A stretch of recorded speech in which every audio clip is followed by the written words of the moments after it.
Bismillahirrahmanirrahim. Assalamualaikum warahmatullahi wabarakatuh dan salam sejahtera. Tuan Yang di-Pertua, bentuk ingin merakamkan ucapan tahniah kepada Yang Berhormat Menteri dan Suhakam di atas pindaan Akta Suruhanjaya Hak Asasi Manusia Malaysia 1999, Akta 597. Pindaan ini menunjukkan komitmen dan keseriusan Kerajaan Madani terhadap hak asasi manusia di Malaysia. Walau bagaimanapun, terdapat hal-hal yang ingin bentuk nyatakan yang boleh menambah baik pindaan ini. Yang pertama adalah berkenaan dengan pindaan terhadap Seksyen 5 Akta 597, Subseksyen 3 dan 3A yang baharu memasukkan orang kurang upaya sebagai peruntukan mandatory. Pindaan ini adalah sesuatu yang harus dialu-alukan memandangkan Malaysia telah pun menjadi negara anggota kepada Konvensyen tentang Hak Orang Kurang Upaya iaitu CRPD. Walau bagaimanapun, bentuk mencadangkan agar Yang Berhormat Menteri mempertimbangkan untuk memasukkan juga orang asli di dalam pindaan kepada Subseksyen 3 dan 3A berkenaan.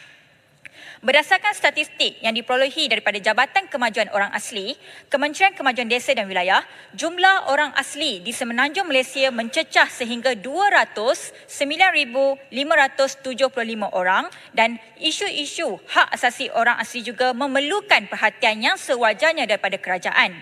Tuan Yang di-Pertua, di antara isu yang menjadi tumpuan berkenaan dengan masyarakat orang asli adalah berkenaan dengan tanah adat, pengiktirafan agama asal orang asli dan akses kepada pendidikan yang lebih inklusif yang mengarusperdanakan orang asli.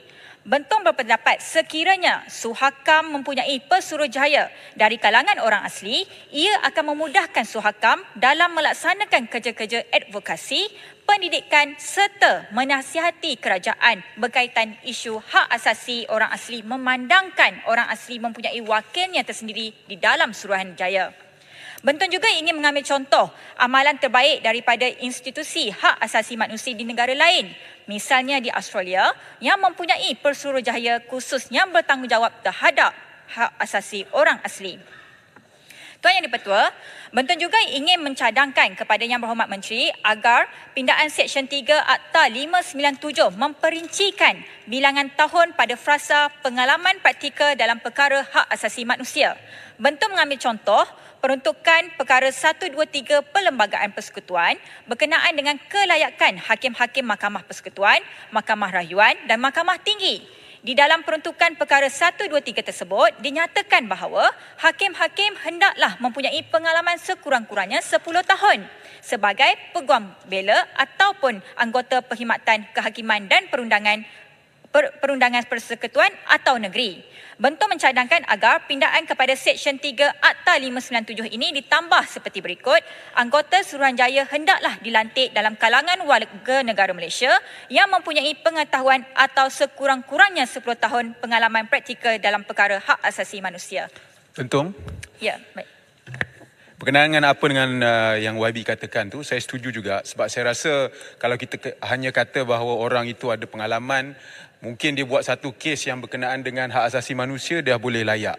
Jadi mungkin ada keperluan juga untuk kita letakkan satu had ataupun satu peruntukan yang menyatakan tentang pengalaman itu berapa lama dan sebagainya. Terima kasih. Terima kasih Yang Berhormat Bangi. Saya minta dimasukkan dalam ucapan saya. Ini kerana perincian 10 tahun pengalaman praktikal dalam perkara hak asasi manusia ini tersebut adalah untuk memastikan hanya individu yang benar-benar layak dipilih untuk menganggotai Suruhanjaya. Yang terakhir, Tuan Yang Pertua, sejak dari awal penubuhan penglibatan orang muda untuk menganggotai Suhakam adalah sangat kurang. Anggota Suruhanjaya seringkali dilantik dari kalangan pesara penjawat awam atau mereka yang lebih umur. Bentuk berpendapat sekiranya perincian bilangan tahun di dalam frasa pengalaman praktikal dalam hak asasi pada Subseksyen 3 ini dibuat, ini akan menjadi panduan dan membuka ruang kepada penglibatan orang muda sebagai anggota Suruhanjaya. Penglibatan orang muda di dalam Suhakam sudah pasti akan memberikan sinergi baru yang lebih inklusif di dalam pentadbiran hak asasi manusia di Malaysia. Tuan Yang di-Pertua, bentuk dengan ini menyokong sepenuhnya rang undang-undang pindaan Akta Suruhanjaya Hak Asasi Manusia Suhakam ini dan berharap agar Yang Berhormat Menteri mempertimbangkan beberapa cadangan yang dikemukakan tadi. Sekian, terima kasih. Terima kasih Yang Berhormat Bentung. Berikut saya mempersilakan Yang